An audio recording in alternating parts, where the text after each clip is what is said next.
Welcome back to another episode of the Freedom Train podcast series. I am Joseph Ward. I'm riding solo today. Shout out to my man Patrick Irvin, always holding it down on the back end. Welcome back to another episode. This is going to be a good episode because we got a great young man on the show for us today. I'm telling y'all, pull out your pen and your pad, put your thinking cap on, relax, have some fun, because you know we have fun, but it's a great interview. But before we do that, you already know that the Freedom Train podcast series is brought to you by PAX Inc. That's PACTSINC. And PAX Inc. is a Black development organization aimed at developing the Black community to its maximum potential through a focus on education and economics with the traits of hard work, honesty, and integrity. For more information, make sure you visit the website at www.pactsinc.org. That way you can learn more about the code of conduct, how you yourself can become a member, how you can donate, how you can get involved in the initiatives they have. Also, check out that Learning Center tab. A lot of great resources. But also on the website, there's an Amazon Smile logo. Click on that logo and it allows you to sign up for the Amazon Smile program. So the Amazon Smile program allows you to support a nonprofit organization as you shop. So you go to amazonsmile.com and then you register for, you sign up for the website, you pick the nonprofit organization you want to support. Bam, you in there. Go ahead and make your purchases. A portion of your proceeds go to the organization. Make sure you pick PACTSINC.org. And while you're online, make sure you visit our Freedom Train website at www.freedomtrainradio.com. That way you can learn more about myself, Patrick, Queen Shelby, Queen Candace, Enigma, Cliff, and all the wonderful podcasting we got going down right here. All right, we got that out the way. Let's go ahead and buckle your seatbelt because we're about to take this train to a whole nother level. So this gentleman that we have on the show today, my first time meeting this gentleman was a couple years ago at a poetry event. And now I got there late, so I missed him actually reciting his poetry. And I'm mad I missed that, right? I'm mad I missed that. But I did get a chance to interact with him, and he left a great mark on me.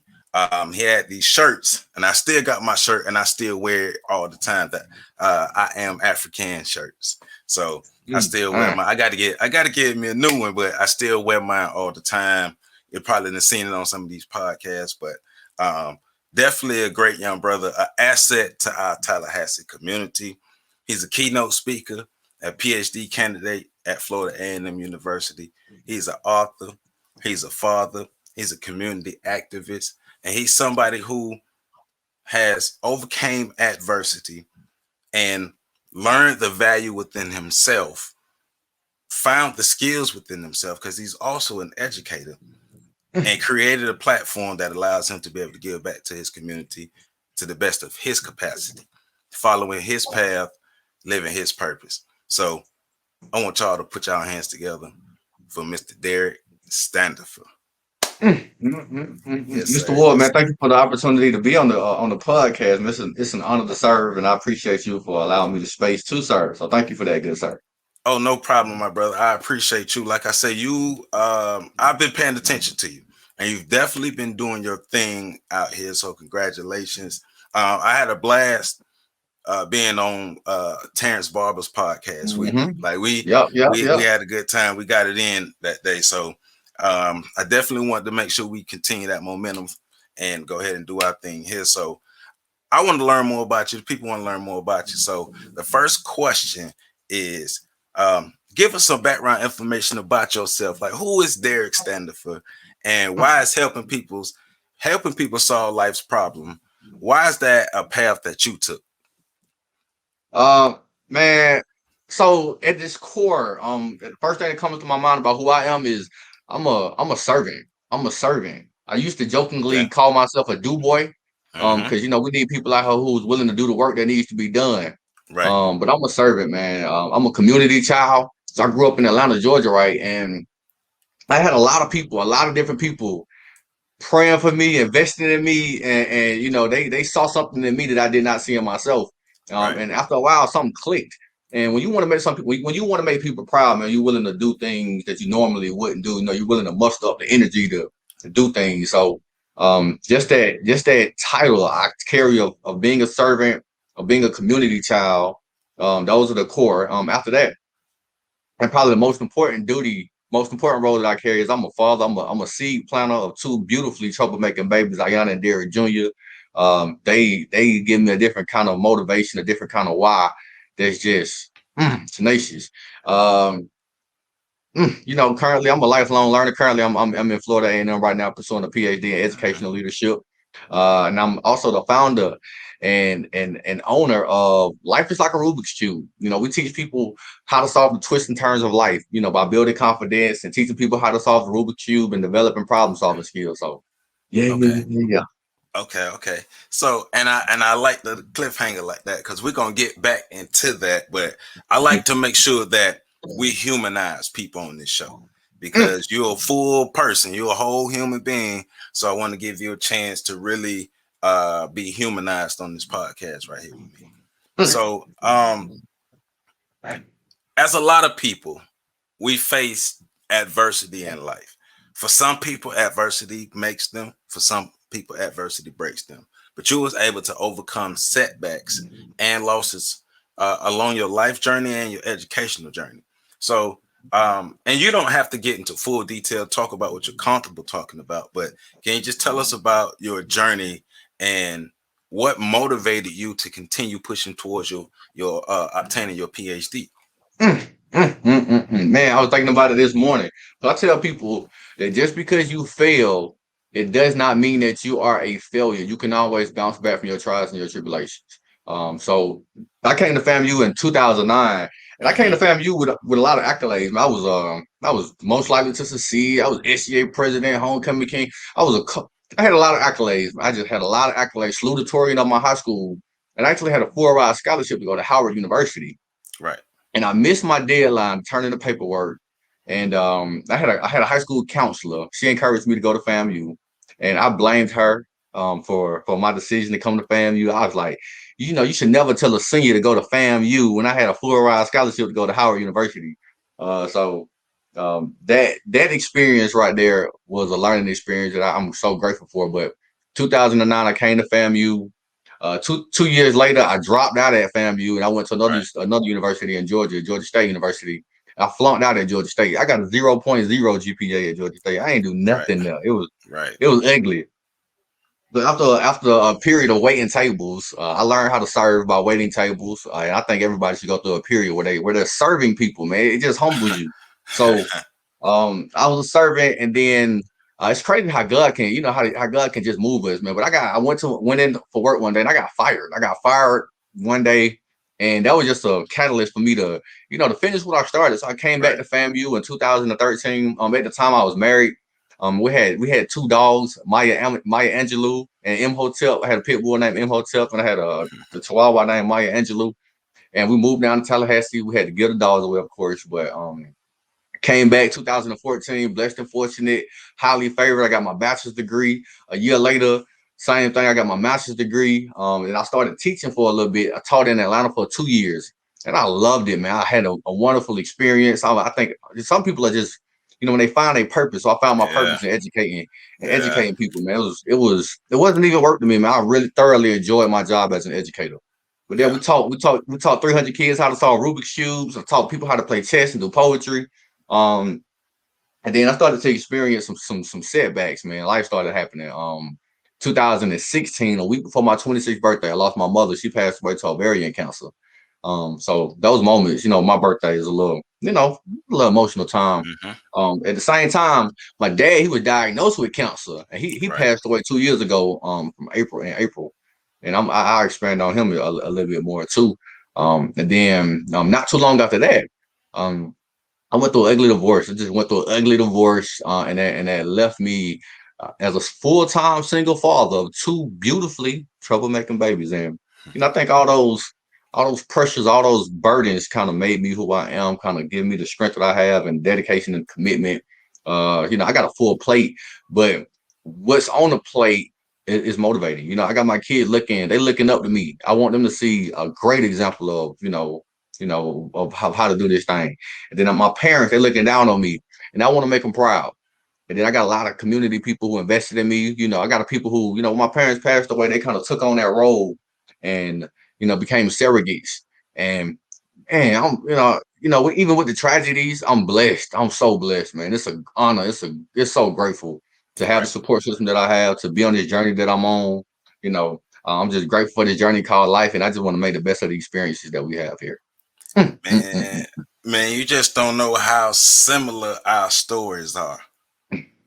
And as you talking, I'm thinking, because I'm reminiscing, because like when I got the fam, man, I think I walked around with like a 1.6, 1.7 GPA for about 4.5 years. I was just there because I really had no idea what I want to do. And like you said, learning, having to serve people. Mine was in the form of throwing newspapers. We had to, between 2 and 5 in the morning, we had to get out there, throw newspapers and hurricanes, whatever it is. You couldn't miss a day. So it taught discipline, responsibility, all these different things. It wasn't the greatest, but it was something you had to go through. And just pushing through adversity. So definitely congratulations, and I'm proud of you for pushing through adversity, because that made you the man you are today. And as I'm gonna keep repeating, you're definitely an asset to our community. Also, one of the things I admire about you is how you present yourself, because I can see myself as a young man being able to relate to you, because not only do you look like me, you have your own lane, but you sound like me and you articulate. Because you know how you can hear somebody and they're articulate, but it don't necessarily resonate. The tone and everything don't necessarily resonate with you. But with you, all of that resonates, and that educator lane. So I can see why people gravitate towards you, and I can see why you have the success that you have, because the package that you bring, the way you present yourself, the person you are, the man you are, is genuine, and you are, you're well put together, you're educated, and you're just out here doing it, man. The sky's the limit for you. Whatever you want to do, you're gonna be able to do. Thank you, man. Thank you, man. I appreciate it. No problem, man. You deserve that. You deserve Yes, it. sir. Yes, sir. So we talked about poetry, right? And you're part of one of what I consider one of the flyest poetry groups on the face of this earth, right? Um, so you got your background in poetry. So Yes, sir. Yes, sir. how did poetry become a part of your life? And also, how has poetry helped you in overcoming your losses? Man. So it's an honor to be a part of Black on Black Rhyme. Black Mm-hmm. on Black Rhyme. Before the pandemic, everything kind of shifted with the pandemic. But Black on Black Rhyme was the longest running poetry show in the country.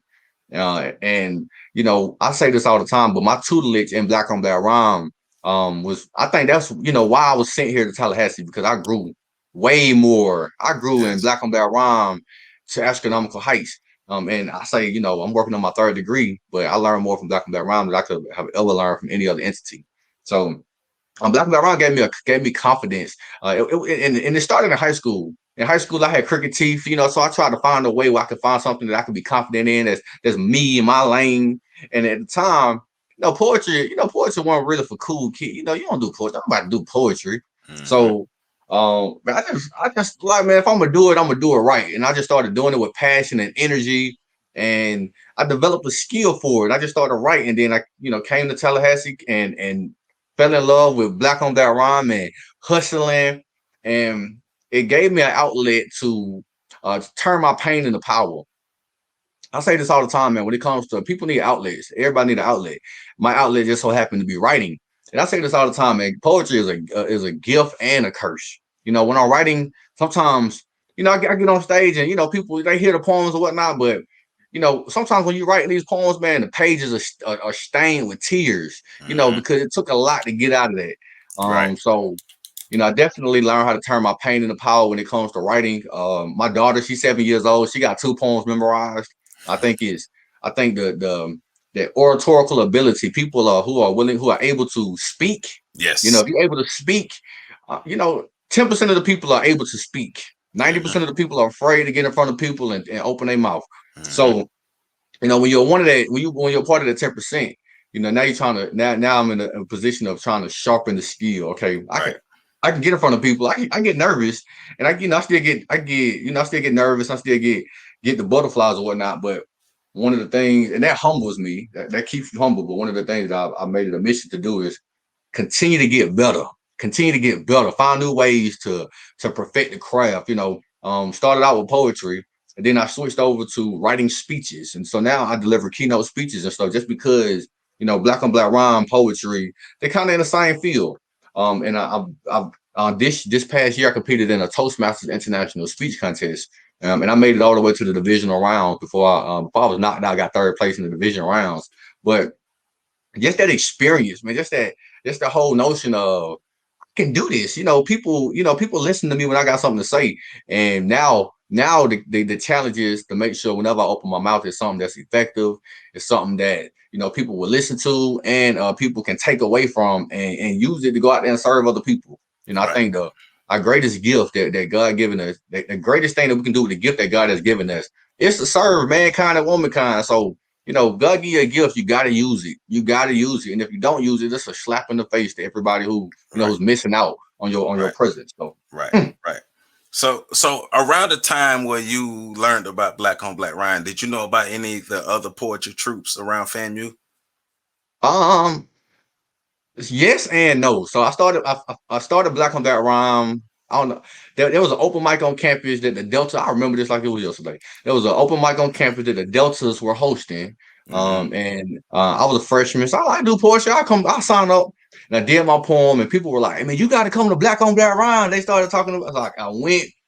I had a wonderful time, and then it just so happened to coincide with Black on Black Round Week. And wow, man, that's all I can say is wow. Black on Black Yeah. Round Week was filled with a lot of people who I seen these people on Deaf Poetry Jam. I seen these people killing stages, Yeah. and I'm in the same room with these people having conversations with them, and I was like, this Mm-hmm. is this Mm-hmm. is it's almost like God just opened up the gates of heaven and was like, Right. okay, here you go. Then I knew I was home.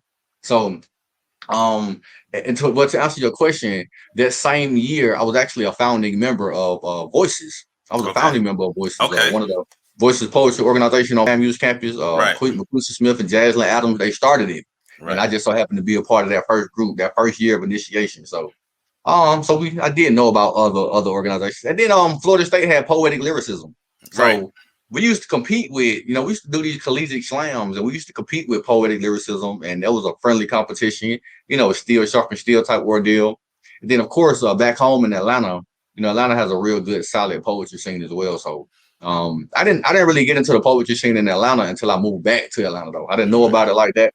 Then when I moved back, I didn't realize poetry was one of those things where it's a poetry open mic every night. Yeah. People pay features to come, Yeah. people host. I had no clue. Yep. So now I'm a part of the poetry society, poetry world. Um, Yeah. and we just had a Black and Black Round. We just competed in Southern Fried. Southern Fried is actually the largest poetry competition in the Okay. I country. heard about it. Yeah, we competed in Southern Fried this past year. We got a top five finish actually out of the I That's think it what's was up. 27 teams. We if 4 teams make the final stage, we were that fifth team. They could have made it. So yeah, That's what's up. That's what's up. Because yes, it's amazing the evolution of Black on Black Rhyme. I got to FAMU in 2002, and I remember some of my homeboys dragging me to it because they say some girls was there. Back then you say some girls was there, I'm there, and then we went and like our mind was blown by the skill level, and it mm, was at Keith's house over yep, by Rickards at the time, and mm-hmm, then just seeing it be able to grow from there to what it is now, internationally known. So mm-hmm. shout out to Yeah, to Keith. go Shout from an out to apartment to be an international organization, man. That's man. a, Look at here. a testament to the leadership and the growth Yes, sir. and the progression. So yeah. Yeah, shout out to Keith. Shout out to the whole Black on Black Rhyme. Everybody. So, all right, you a black man who has an interest and a philosophy of solving life's problems based off of solving the Rubik's Cube. Mm-hmm, We don't see mm-hmm, that every day. That's not what we see every day. Now, I'm a historian, so I know my history about my people. And I know when we get interested in something, we get interested in it and we take it and we throw our own flavor on it and we jazz it Mm-hmm. up. Yes, sir. So Yes, sir. so you know it's like that pot of gumbo. You're gonna put your own seasonings on it and make that thing hit. And that's what you did with uh, the Rubik's Cube. So Mm. give us the history behind this. Like, how did you become interested in the Rubik's Cube? How did all of this happen? And how did learning the Rubik's Cube and becoming interested in it lead to you creating a philosophy for navigating life? So I first was introduced to the Rubik's Cube in high school. My best friend at the time, he taught me how to solve it. And he Okay. was solving it with, with fluidity. It was so Right. easy for him to solve it. Man, look, you gotta show me that, man. Like, you gotta show me, whatever I gotta do, tell me what I need to do, and I do it. Right. So, we spent a couple of weeks learning how to solve the Rubik's Cube, and I was committed to it. So, after a couple of weeks, I picked it up, learned how to solve it. Um, and then, like you say, man, when you get interested in something, you start putting your own flair onto it. So, I was thinking of new ways to be innovative. So, at first, I wrote a poem called "Women Are Like a Rubik's Cube." It was a poem dedicated to my mother. So I wrote a poem and compared my mama to a Rubik's Cube, and so I thought, okay, cool, I like this. Then I had to write a speech, an inspirational speech for Toastmasters, and this is what birth life is like a Rubik's Cube. I had to write I had to write a speech for Toastmasters, and I don't know the concept. The concept of putting the steps together, and I just juxtaposed them to solving life, and it made sense to me. And the part, it came together. So the concept of life is like a Rubik's Cube. There are 5 steps. The first step is to believe. Okay. A lot of people pick up the Rubik's Cube and they don't believe that they can solve it. My first attempt, man, it's too hard. I can't solve it. It's too hard. I can't do it. And that's a lot of people's first inclination. And I started to realizing a lot of people got skills and talents that ain't got nothing to do with the Rubik's Cube, and they could do it, but they don't have to believe. They say I can't do it. It's too hard. So that was a similarity. Step 2 is solving your cross. So when you think about crosses, I think about reasons and whys, and a lot of people use religion as a foundation for them to keep pushing as a source of motivation. So I decided to my cross. What are my whys? And I thought about the people that motivate me, the people that influence me, the people that I have to take care of, the people that took care of me, and that became a why. Step 3 is filling in the corners. So that's immersing yourself in an environment. That's the people and the environment that you immerse yourself in. We're a product of our environments. If you want to be A1, you find A1 people to be around. You got to put yourself in an A1 environment. That's just it's common sense. If we practicing social distancing right now because of COVID. If you want to get sick, you go out there, hang around with people who got COVID, no mask on, no vaccinations. And that's the same thing when it comes to success. If you want to be around successful people, if you want to be successful, you need to find successful people to be around. During my second stint at FAMU, that made sense to me. When I saw all the people who were sitting on the front row making straight A's, I said, I need to be sitting on the front row. Everybody making straight A's will sit on the front. I need to sit on the front row. Everybody who makes straight A's go to the professor's office. So, they leave breadcrumbs behind for you to pick up. So you just need to follow the breadcrumbs. And step 4 of solving the Rubik's Cube is to take it to the next level. Let's continue to grow. Never get content. The day that we stop growing is the day that we die.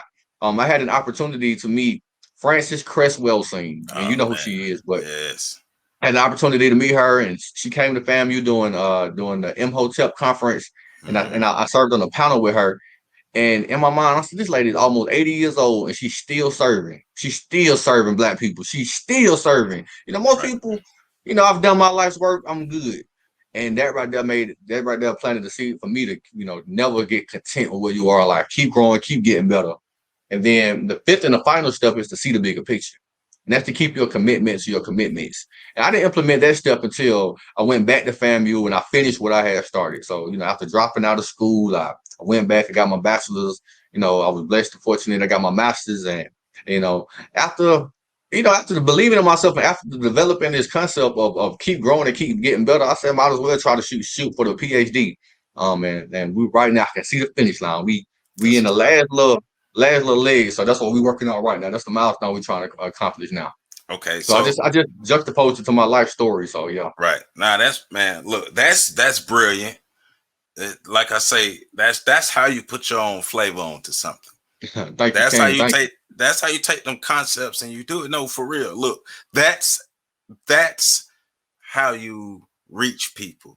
Because, all right, you know how it is sitting in the classroom and the teacher talking, and you might as well be speaking Mandarin right now, because Hey. I'm not feeling you, because you don't feel you. You don't even Mhm. feel what you Mhm. teaching. But then there are some classes that you go to and they hit you right here. They hit you in your heart. They hit you in your soul. They hit you in your mind, because they know how to reach you, because Mhm. they know they stuff, but they believe it too and they feel it. That's And different. That's the difference. but that's you. Yeah, man. I'm gonna That tell you a story about what Go you ahead. just said. Go ahead. Um, I taught for 2 years. I started teaching that in 2016. To 2000, I taught for 2 years. Last year, I couldn't go to my first kids' graduation because of COVID. It Mm-hmm. was an online graduation. And I was hurt by that. I mean, I wanted to see my, as a teacher, man, I saw a quote that every year you get a family, and every year they got to leave. But once they're your students, man, they always your kids. You got a certain level of connection, a certain level of care for your kids. But this year they had an in-person graduation. I had to be there. It was no way that I was gonna miss it. And when I got to the graduation, man, it was so crazy. One of my kids still remember me from the ninth grade year. Two, man, I had a couple of my students come up to me, and a few, man, it was crazy. It was a beautiful experience. But some of them were saying, man, Mr. Standifer, why you leave? You should have stayed, man. We miss you so much, man. I wouldn't have Yeah. graduated if it weren't for you. A lot of folks, man, it was I was being brought to tears, just the appreciation that they had for me being in their lives. And one of my students, he said, man, I looked you up on Facebook. You did not. He said he inboxed me to come to the graduation. He was like, I needed you to come to the graduation, and I didn't reply. He said I didn't reply. And he showed me the message that he sent me. I have two Facebook pages. I didn't check the other. I ain't checked Mm-hmm. the other one. So he did reach out to me, and he was like, man, I'm so glad that you came here. So, them teachers that have that Yep. love and that care for their students, Yep. man, them students gonna remember you, and they want to do things Yep. for you to make you proud, man. So, Right. yeah. Because every student isn't the same. Some students learn different. Some students come from different circumstances. And as an educator, you got to understand, you got to be a human first and understand that it's going to be a different way to reach every student. But you got to find a way to reach them students. You got to meet them halfway. Got to meet them where they are, so you can inspire people. That's what educators are out here to do. We're out here to Mm, inspire people. mm. So, hey man, you like keep doing your thing, my brother. Keep Hey doing man, that's the your thing. goal. That's the goal, man. That's the goal. Right, Yes, sir. Yes, sir. As long as I got right, breath in my body, man, I'm gonna keep serving, man. So right, right. So help us. So you told us your philosophy around the Rubik's cube, but help us understand a little more. Because look, I got a little tiny Rubik's cube on my dresser over there. I'm not gonna lie. You the reason why I got that Rubik's cube. Dead serious. Because I saw. Look, man, you be solving. I be watching your interviews, and I be seeing you solving the Rubik's cube while you interviewing the person, and I'm over here like, look, this brother showing out on us now, like it's stunting on us now. But help us understand the Rubik's cube better. Like the like, what is the Rubik's cube? Like how do you break it down? How do you solve it? Like how do you really get your mindset around and get into the place to where you can actually solve this Rubik's cube? well, I tell people all the time that the hardest people to teach how to solve the cube are the people who don't believe that they can solve it. I teach kids all the time how to solve this Rubik's cube, and it's so easy to teach kids because they haven't developed the I can't mentality. They haven't Right. developed that mentality of I can't. And really, and when our kids, I started this side note. I started this phrase, I am African, not African. And I started giving out these wristbands when I was teaching. Cause I got tired of my kids telling me what they can't do. Mm-hmm. Y'all, we come from a people who invented thinking, and y'all keep telling me what y'all can't do when it comes to thinking. Don't make sense to me. Right. So y'all, we chanting it. I am African, not African. So that used to be a class chant. Then we got wristbands done. I Okay. got, of course, I got shirts and stuff done now. And but the Rubik's Cube, the concept of the Rubik's Cube is to really simplify life. A lot of times people overly complicate life. They think that solving life is these complex series of algorithms and twists and turns that can't nobody solve. And that's not the case, man. So with solving the Rubik's Cube, I don't know anything about any algorithms. I don't know anything. No, they say it's math, but I can't tell you the math components of solving Rubik's Cube. Right. I know how to match colors. Right. I know that the red go to the red side, the blue go to the blue Right. side, the white go to the white side. Right. So with that concept, I wanted to apply the same principles to life. Y'all, life ain't all that complicated. We can simplify the colors. Let's just match colors. So I simplify the concepts of solving the twists and turns of life. If you want to do something in life, set a goal and every day do something towards the goal that you set. There's nothing hard about doing that. It's very simple. It's not an easy concept to do something every day. To do it every day, you gotta do it every day. I mean, that's not easy, but it's simple to do it. It's simple. It's so simple to do. Right. If you want to be, for instance, I'm currently in the process of writing a Ph.D. I'm writing my dissertation, and all my professors say, just make sure you write something every day. Don't let a day go by where you don't write, even if it's just a paragraph. Right. And the crazy thing about this is, right, so many people in school let days go by without doing anything, anything. So you got to do something, like even if it's just a sentence, you made a sentence progress, you got to do something. So that's the whole concept of solving Rubik's Cube. And I show people, I love teaching young people because that then inspires the adults. When you see somebody who's 6 and 7 years old who can solve a Rubik's Cube, Right. they kind of get a, okay, I see what's going on here. Too. You can do that too. And yeah, that's the concept, man. I tell people all the time, if you give me a week time with just a couple hours, it take about 10 hours to learn how to solve a Rubik's Cube if you're doing it over time. In a 1 hour, if we're doing a 1-day session, I can teach you how to solve it in about 4 hours. And if you had the patience, if you had the time commitment, and if you had a confidence, that's the number one key. The main key is if you have the confidence, and that's what I want to show people. If you show up with belief, man. I can take a student right now. I can take a student. They got all F's, but they got confidence. Man, I'm probably looking at a success story. I'm probably looking at a success story. I'm probably looking at a fish who not in water. I'm probably looking at a bird who not in the sky. You feel me? I'm looking at a person who out of element. They got confidence. They just in the wrong environment.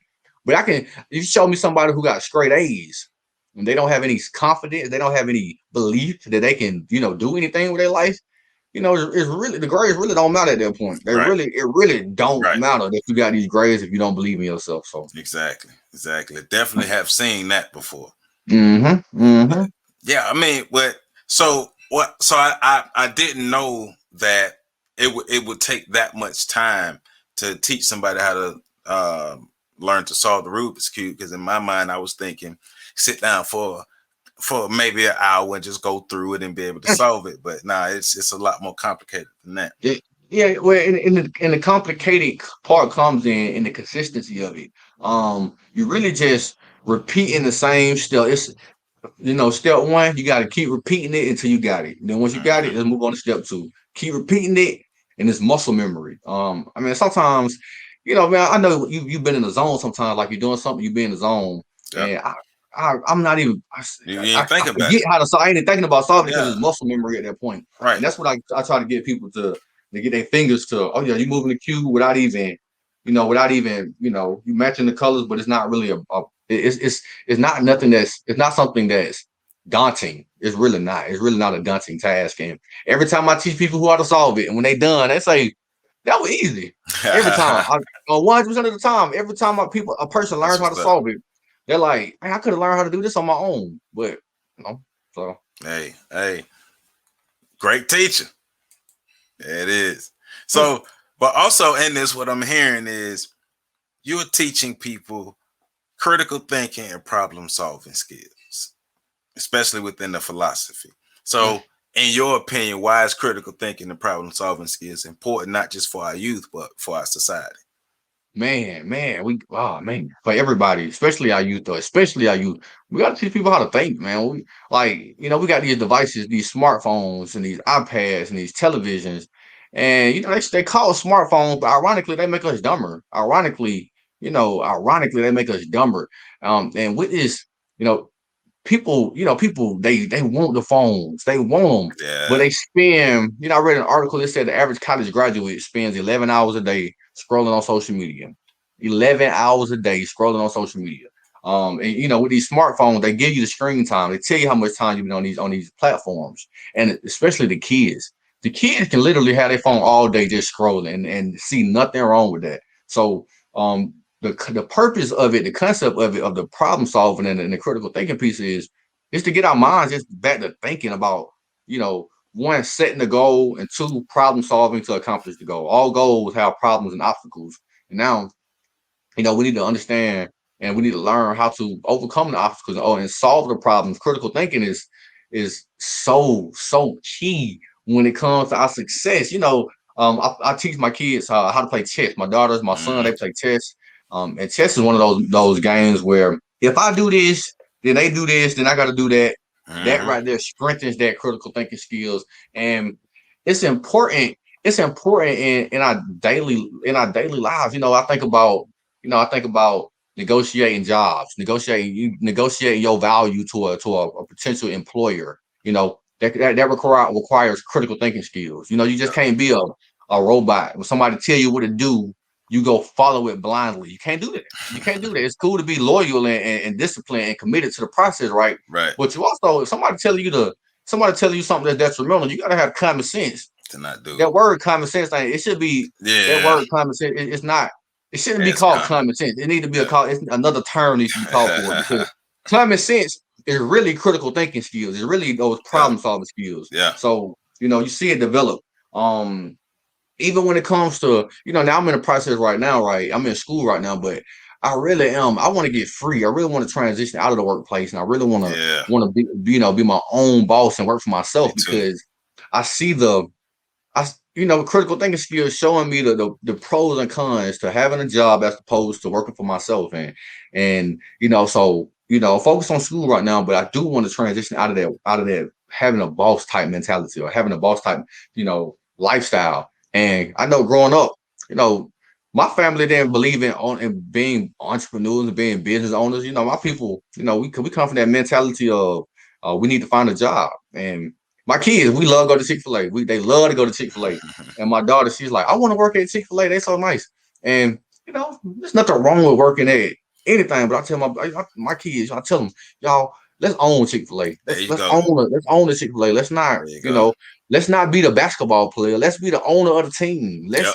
Let's not be Yep. a football player. Let's own the team. Let's think higher. Let's think bigger. We think, you know, Les Brown got a quote. If you aim for the if you aim for the moon, it's low aim. If you aim for the stars, though, you can miss the stars and land amongst the moon. There So you you go. want to aim for the stars. If you aim for the moon, you might land at the mountaintops. So you want to increase your goal so big to the point where your failing is still a success.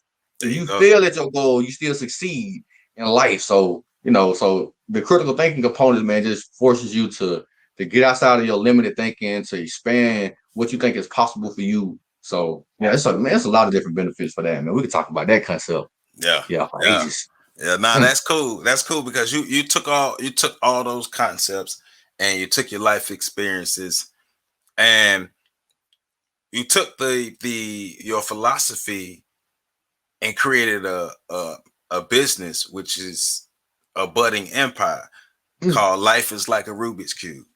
So, like, give us the story behind it. How did Life is Like a Rubik's Cube become an actual organization? Like, how did that happen? And the kind of the backstory, but also the technicalities. Like, what does it take to become an organization? So we started out with the speech. Then after the speech, I used that speech and I frameworked a book. I transferred the speech into a book. And over a couple of, I think 3 or 4 years, I just kind of chipped away at it, and developed a book. And then when I finished the book, I launched my website, launched the book. I wrote a curriculum. And then now I've been hosting Life is Like a Rubik's Cube workshops. FAMU has brought me on to serve the students there at FAMU.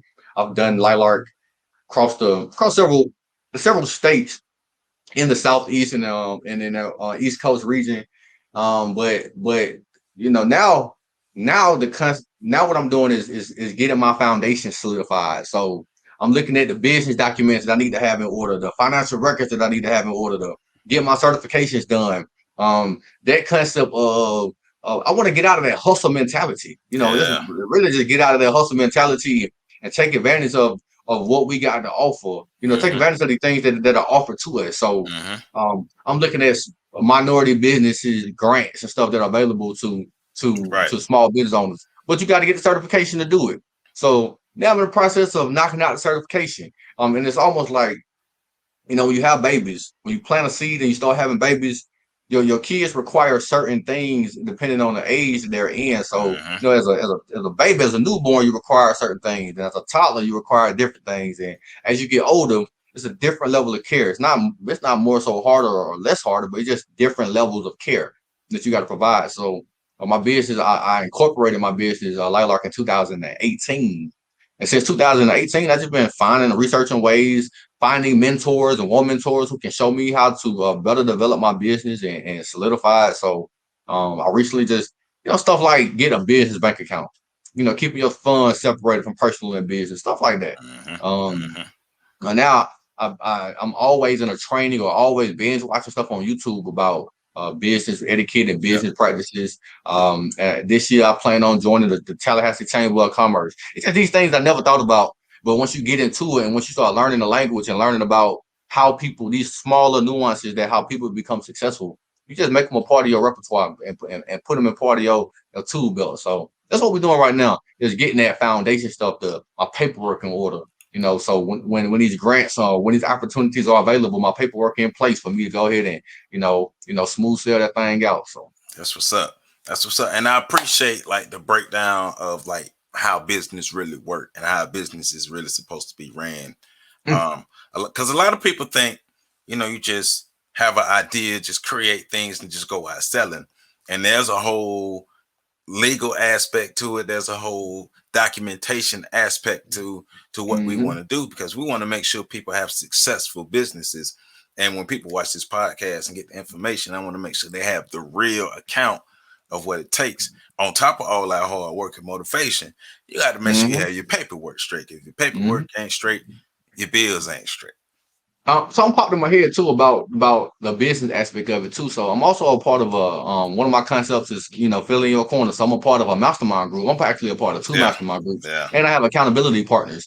right. But my mastermind groups are the ones who, hey man, you really got to take life serious. You got to take life like a Rubik's Cube serious. That's a dope concept. You gotta give it the time and the commitment that it needs to thrive. Hmm. So I appreciate that push. Um, Yeah, also, I told you about African and African. And here's the crossroad. A lot of times people want to do all the ideas. You want to do everything. I got a million ideas. You want to do all the ideas, but in order for something to be great, Malcolm Gladwell he wrote a book called The Outliers. And in yep, The Outliers, he said you got to dedicate 10,000 hours to it. yep, And it's hard to dedicate 10,000 hours to two companies. You can't. yep. It's hard to do both. And I still be trying to find ways to make like African and African coexist.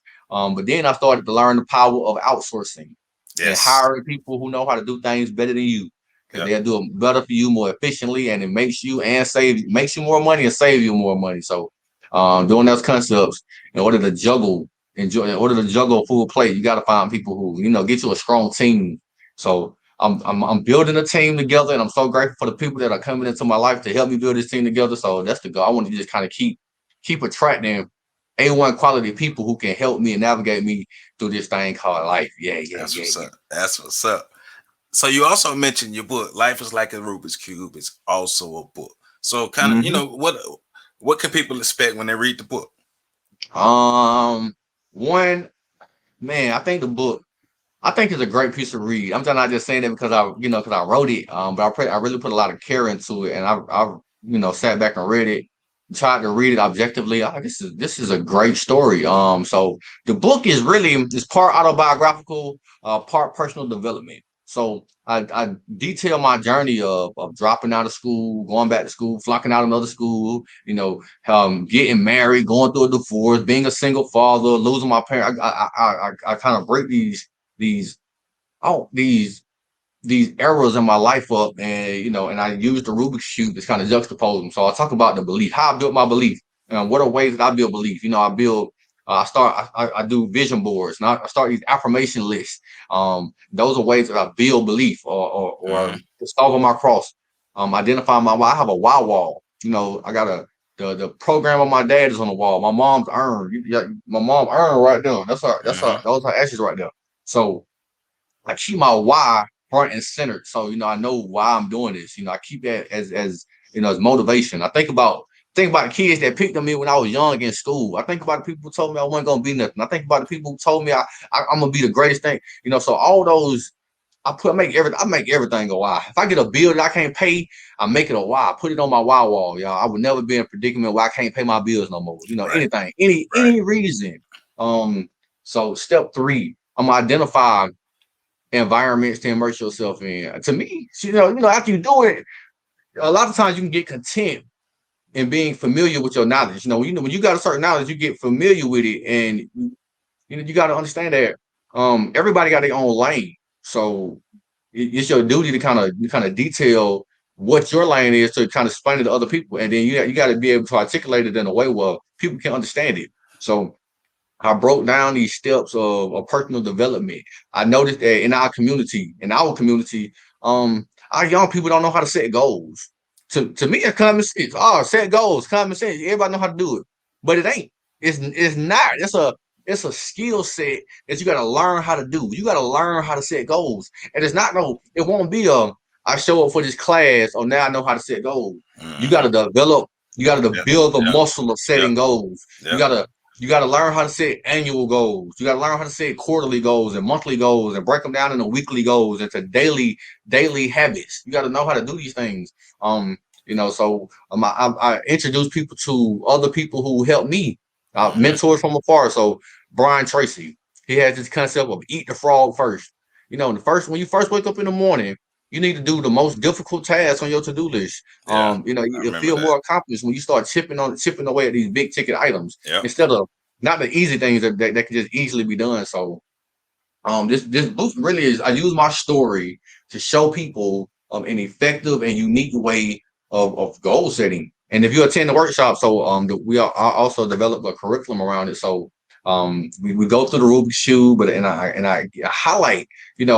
We go through it as a group. It's called. We host these mastermind sessions. What's your why? How do you feel? How do you identify the right kind of people? A lot of times people, they grow up with people that's toxic to them, and they don't know how to get them out of their life. When you growing up with these your friends, y'all grew up together. Y'all been playing hide and go seek since y'all was knee high. But they toxic to your life, and how do you get them out of your circle? And those are difficult decisions to make. So I kind of cover that in the book. Life is like a shoot. That's fire, man. That's definitely, man. Y'all make sure y'all support the brother. Where can people get the book? Amazon, Barnes and Noble. You inbox me if you get the book directly from me. I package it up a little bit better than you would get it on Amazon. So I'm trying to figure out a way. So you get the book from me. I customize the package, and I got all these add-ins, and I throw in African wristbands and buttons and stuff. Just look, add it on. Blessing just for That's just for what's up. supporting. That's what y'all support the brother and get a copy of the book. Yes. So, you had your journey was something that shaped you to who you are today. Looking back on your journey, what is the greatest lesson that you've learned on your journey that really helped to get you to where you are today? Um, the greatest lesson that I've learned. I want to say the greatest lesson I've learned is so many. One is to keep your commitment to your commitments. We got one life. We got one life.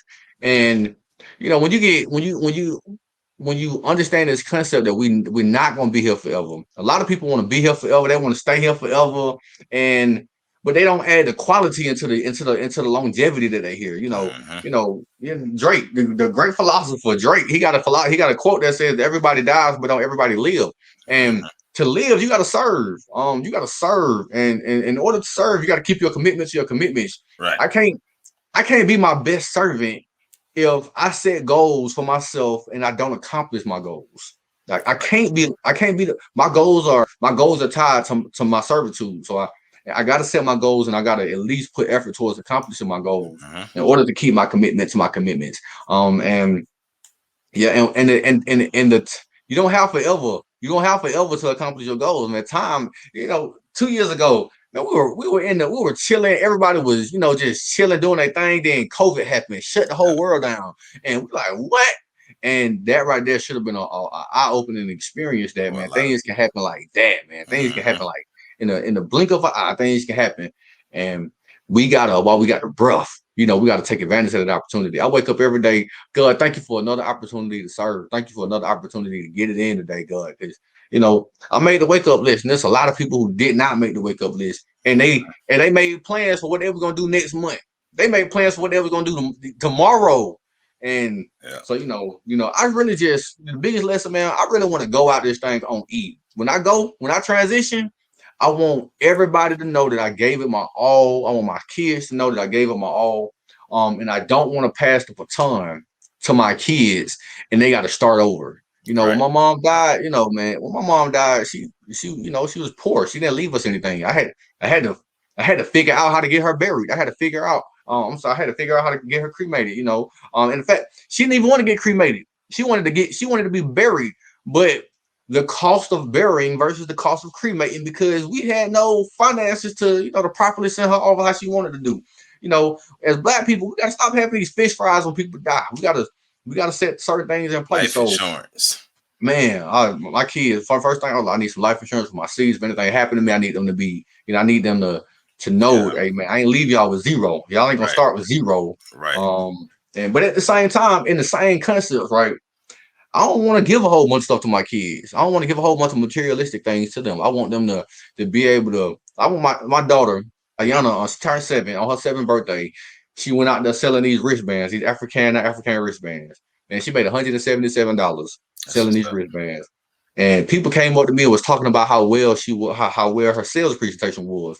So I told her, I said, baby girl, you can't get that from me no more. You gotta get out of my pocket. You're responsible for your own stuff now. And she found so much pride in the fact that she's 7 years old and she bought her own games. She's Yeah. 7 years old and she made her own money that day. She found, oh my God, she found so much pride in it. And that's what I want to. I think that's probably the biggest lesson that I learned. I want my kids to be self sufficient.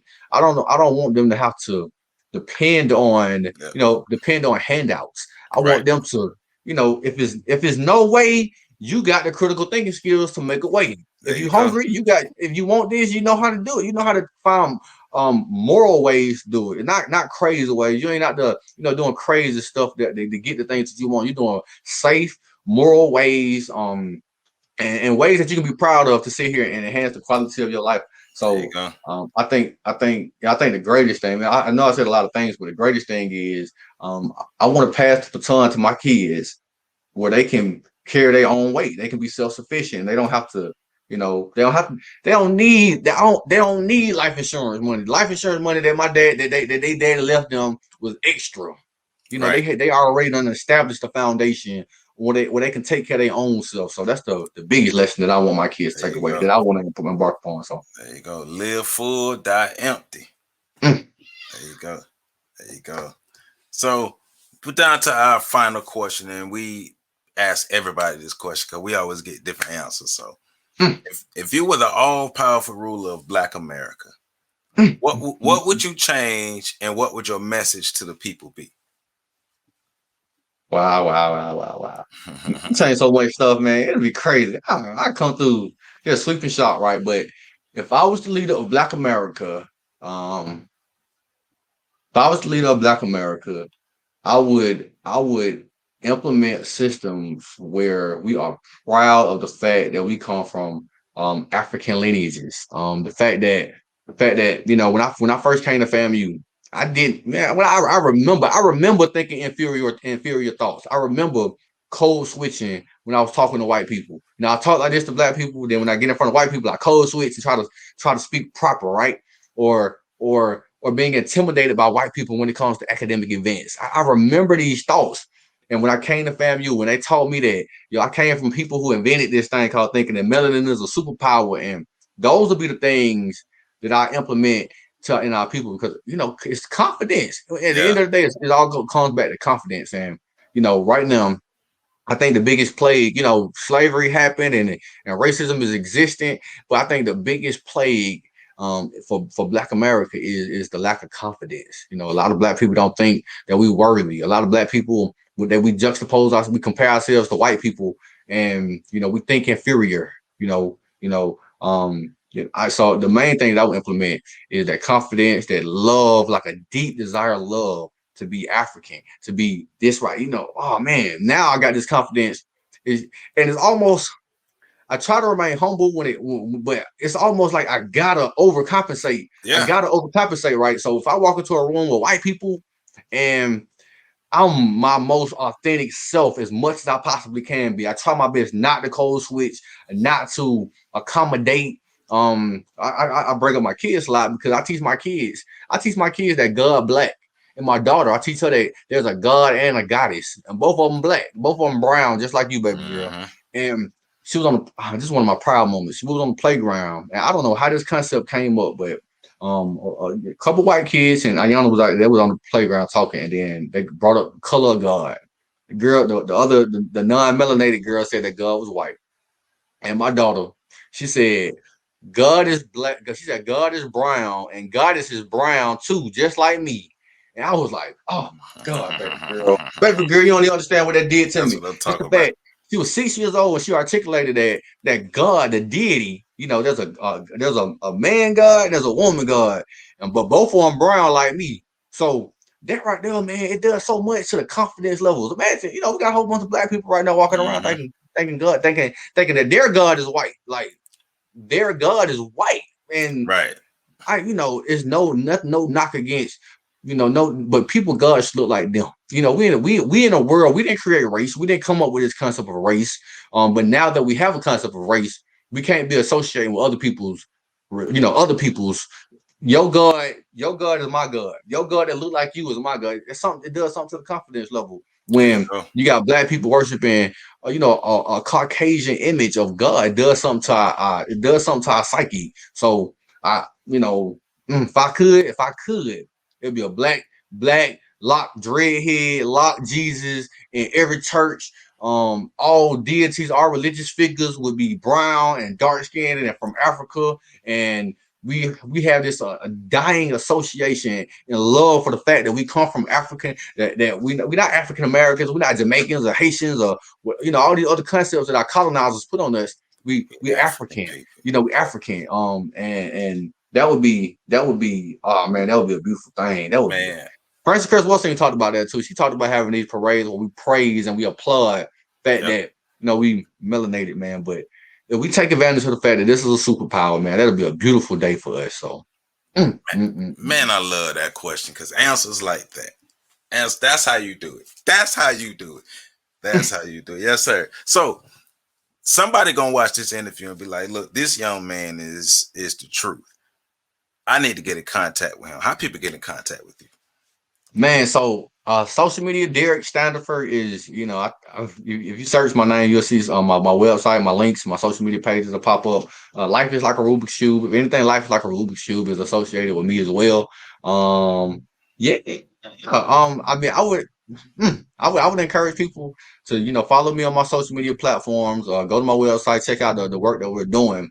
I must admit, though, right now I am Joseph, man. You got me out. You got me out of the cave, man. I told myself that I wasn't doing nothing until I finished this PhD program. I But it's just appreciate it. certain ones I got to bend for, man. You're a I servant in the appreciate it, community. bro. Same way you say I'm an asset, man. I know you're an asset to Tallahassee. Every time your name is brought up in the circles, it's always in high praise. So this is one of those I things, I appreciate just kind of had to bend my back for. So but yeah. Right now, I'm in grind mode, man. I'm in focus mode. So it. Hey yeah. man, look. Anything you need help with, anything, whatever, reach out because that's what we're here to do. We're here to help, and we want to make sure that we can help you along your journey getting your PhD. I'm gonna go ahead and congratulate you now, Dr. Standifer, Thank you on, for assistance. Yes, on sir. getting that PhD, my brother, because ain't nothing gonna hold you back. Ain't nothing ever gonna hold you back that you don't allow to hold you back. Mm, You remember that. You remember that ain't nothing gonna ever hold you back that you don't allow to hold you back. Mr. Ward, I appreciate them words, man. Thank you for them blessings, King. Nah, For man, real, for real, for real. Thank you. you the truth. You the truth, my brother. And then, I ain't afraid to say it. You are the truth. So Hey man, to hey, my, we my need to do audience. a better job of praising, praising people in our, that we see. Yeah. I'm a praise them. I tell people, hey man, keep doing what you're doing, keep serving. Whatever you're doing something right. We need to do Yeah. a better job at that, man. Our people need to do a better job of uplifting and praising Yeah. and showing them blessings, because man, you have no clue what people be going through, man. You have no Exactly. clue what people be Exactly. going through. And your words man, you just got me to the checkpoint, man. Now I can get to the next level again, man. So Yes, sir. thank you for that, man. Yes, Yeah, sir. thank you. Yes, sir. Yes, sir. The sky's definitely the limit for you. Ladies and gentlemen, Mr. Derrick Standifer, aka Dr. Derrick Standifer, right here on the You Freedom good, Train man. Podcast. So Appreciate you for this platform. Appreciate no you for the problem. opportunity to serve, and thank you for the work that you're doing in the community of Tallahassee, good sir. Oh man, look, I appreciate it. I appreciate it because I just want to make sure this community get better and use all the resources I have. So, my people, there you have it. I'm Joseph Ward. He's Dr. Derrick Standifer. This is Freedom Train Podcast. This is how we do it. We'll see y'all next week.